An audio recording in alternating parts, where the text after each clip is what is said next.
You may be seated. So while I'm giving my sermon, if somebody could figure out what page Musaf is on. 194. Is it 194? 193. 193. All right, so now you're ready for Musaf. So Shabbat Shalom, everybody. Good morning. Obviously, it's a wonderful morning. It's a wonderful morning to welcome Cantor Benjamin here. Earlier this morning, I accidentally referred to her as Rabbi Benjamin. But I'm not ready to give up my job yet, so. I believe that one of the most painful phrases in modern Israeli culture is the phrase Chayal Boded. I don't know if any of you have ever heard of that phrase. Chayal Boded means a lone soldier. And I listened this past week as a colleague of mine talked about the deep emotional pride that he had, but also the extraordinary fear he lives with as his son serves as a Chayal Boded, a lone soldier stationed in Gaza. Strangely enough, though, those of us sitting around the room with him breathed a little sigh of relief that he was in Gaza and not in the northern border, which is a strange phenomenon if you think about it. The idea of a person putting their life in their own hands and putting themselves in harm's way by himself, though, a Chayal Boded. When his fellow soldiers go home for Shabbos, they're usually met by their parents who will give them a home-cooked meal and do their laundry for them. But a Chayal Boded goes home to his apartment by himself. And there is a profound sense of loneliness for the Chayal Boded, for the lone soldier, a person by themselves. And I can imagine, and you can imagine, what that feeling must be like. But it's true of almost everything. And almost everyone, that we have really no idea what's going on in another person's life. The person sitting across from us may seem to be fully present, to fully connected, but inside they feel their own quiet distance, their own private exile, their own version of being outside the camp that we never really see. We are all at different times in our lives closer to the edge of the community than sometimes we ever realize. There's an incredible verse in this week's Parashat, Tetzaveh Mitzorah. It says, Badad yeshev michutz lamachaneh moshavo, that the person who has contracted a highly contagious disease, the Torah says, he must live alone in his own space, in his own place, and it's outside the camp. At first it sounds ritual and technical, but the Torah's language is even more expansive than it seems, because this isn't the only time where we see the phrase badad, alone, in our liturgy. We see it when we read Lamentations, Echa yashva badad ha'ir rabati am. Alas, the city of Jerusalem sits alone. A city once filled with people. Echa yashva badad. Jerusalem's not only physically empty, it is existentially alone. A city that once pulsed with life, connection, and meaning now experiences itself as abandoned, unseen, cut off from what it once was. And suddenly, Badad is no longer just a law about contagious physical ailment, but about a deeply emotional one. It is, at some point in every one of our lives, a condition of the human soul. It's what it feels like when something breaks between who we are and where we are. When the structures of belonging remain, but the feeling of belonging disappears. The Ramban takes this even deeper, seeing the entire condition as a spiritual revolution. On the same verse, Ramban writes, V'hinei hanegaim v'habatim einam b'teva klal, aval hu ot ufela liYisrael.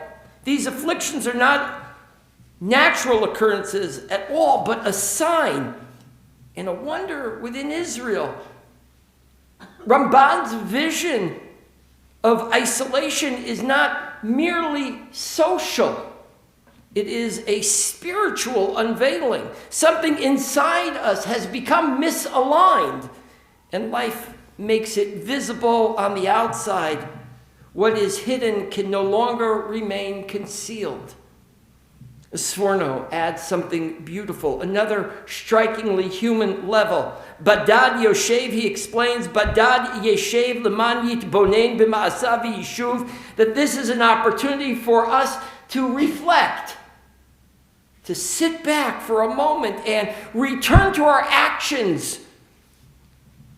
Illness sometimes gives us an opportunity to sit back and reflect.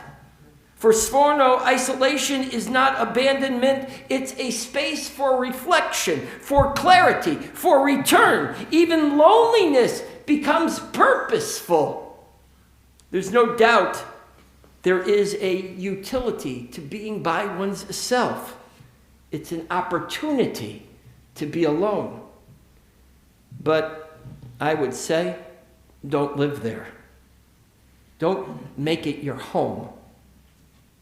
The Hermitage is a museum, not a way of life. And the Malbim sharpens what the Sforno says on the phrase Badad Yoshev, to sit alone, Kihu mivudal legamre minaklal ad she'en lo chibur im shum adam. He has to live alone because he is completely separated from the community to the point that he doesn't have a connection with anyone. There is no person who holds him even at bay, but holds him nonetheless. He shall dwell alone. The Malbim warns us that isolation can become a total internal disconnection, not from others, but from the sense of belonging itself. The danger is not only being outside the camp, but becoming someone who believes that outside is who we are, that we feel like outsiders. And that's an extremely human place that we all recognize. Philip Roth captures a very different version of this in his most important work, I believe, American Pastoral. Seymour, the Swede, Lvov believes in order, stability, belonging, and the American dream of integration. And then there's his daughter, Mary. As a child, she already is marked by separation because she has a severe stutter, by difficulty entering the world of language itself. There is love in the home. There is structure, there's privilege, but there's also a quiet fracture. She cannot fully enter the world around her and perhaps never finds her own voice. As she grows, the world outside her becomes more powerful and the world inside her home becomes more distant. In the turmoil of the 1960s, she's drawn to radical certainty, into a world that feels more absolute than ambiguity she experiences within herself. At 16, she commits an act of domestic terrorism, planting a bomb and killing an innocent man. And then she disappears. But the deepest tragedy is not only the violence, it's the long trajectory of isolation that precedes it. It's a life that's never found a place or a language or a family or an identity. She constructs herself completely outside. The Torah Mitzorah is also outside, but visibly marked so. Marked, separated, removed from the camp. Yet most of our isolation is not visible at all. It doesn't announce itself. When you feel alone, others can't necessarily see it.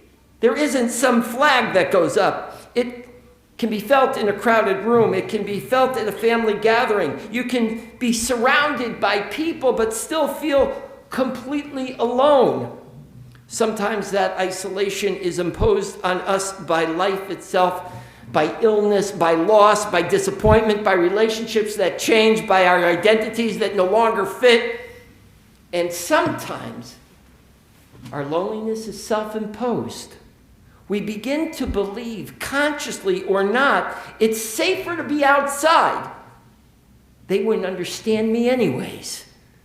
I really don't belong inside anymore. And so we step back, not in one dramatic moment, but gradually until distance becomes familiar. And like the Metzora, like Merel Levov, something subtle happens inside that space. Identity begins to shrink. We stop saying, I'm the person going through something, and start saying, this is who I am. The lonely one, the outsider, the one who doesn't fit in. And slowly, isolation becomes not just who we are, but who we think we are. But the Torah hints that this is not a punishment, it's a signal. It's an opportunity for revelation. Something is being exposed, not to shame us, but to awaken us. Often we find ourselves outside because something is shifting. We are outgrowing our old identities, and we are being pushed to see more truth than maybe we're even ready for. We're being asked to reimagine how do we belong. And even in the world in which we live that has learned so much about isolation after COVID, and we came through that moment in American history and the world geography, but now the doors have fully reopened, and many people remain still, unfortunately, in the quieter forms of isolation, of separation, of emotional distance, of ideological and existential feelings. The sense that our story doesn't match with everybody else around us still pervades our society, that our voices haven't really yet still been heard fully. But the Torah doesn't leave us there. The Metzora does not remain outside forever. The Kohen goes out to meet him. Someone goes out and says, come on back. I'm inviting you back into the community, the movement back towards connection. Put away, put aside your feeling of Badad Yoshev, sitting alone. It's not who you are. It's not who we are. It's not how we ought to find ourselves. The Torah tells us this morning there's always a path back. Hope you can find a path back. Help me find with you a path back. The camp is wider than we think, and we're never so far from it as we believe we are. So today we stand between Yom HaShoah of this past week, Yom HaZikaron, and Yom HaAtzmaut of this coming week. And the lesson is exactly the same. And that is the world tried to make us disappear. But we don't. We keep coming back. No matter how many bombs fall, no matter how much the world tries to dehumanize us, we refuse to stand on the outside. We consider ourselves part of the human project. We're no longer Badad in the universe. We're no longer isolated from the rest of the world. That's the tension not only of history, but our current presence. There are moments when we feel, again, the language of delegitimization and the subtle and not so subtle suggestion that we don't belong, that our presence is conditional. And to that, we have to answer with the deepest lesson of the season: we refuse to disappear. It's not only a message for the national stage, but it's also a personal one. In those quiet moments when we feel outside the room, outside the circle, outside the belonging, we carry with us the same choice: to see ourselves as Badad, alone, or to embrace our identity in this extraordinary moment. Because the story doesn't end outside the camp. We return, we reclaim, we belong, Shabbat Shalom. We continue with Musaf on what page? 193? 184? Chati Kaddish. And then we have Musaf Amidah on page